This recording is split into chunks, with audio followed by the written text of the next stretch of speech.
The deep डाईव्हच्या आजच्या या अतिशय विशेष आणि सखोल चर्चेत स्वागत आहे. धन्यवाद. आजचा आपला हा जो विषय आहे ना, तो खूप वेगळा आहे.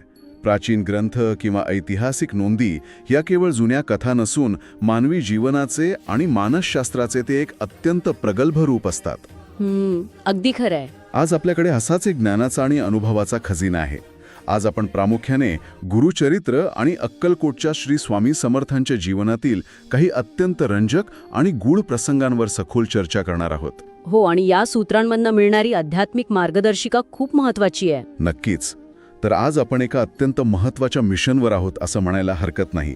आजच्या या चर्चेतून आपण 3 प्रमुख प्रश्नांचा शोध घेणार आहोत. बरं.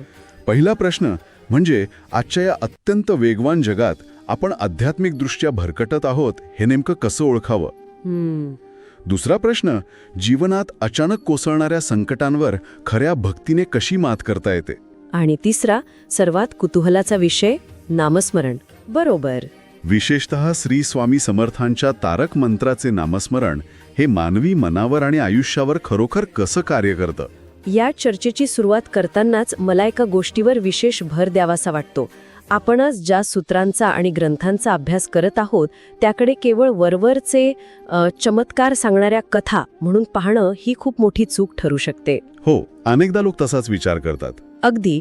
पण हे ग्रंथ माणसाचं मन, माणसाचा अहंकार, त्याच्या आत दडलेले विकार आणि विश्वासाची प्रचंड ताकद या सर्वांचं अत्यंत सखोल मानसशास्त्रीय आणि आध्यात्मिक विश्लेषण करतात. म्हणजे ते केवळ भक्तिमार्ग नाहीये, तर ते एक सायकोलॉजिकल गाईड आहे. जेव्हा आपण या ऐतिहासिक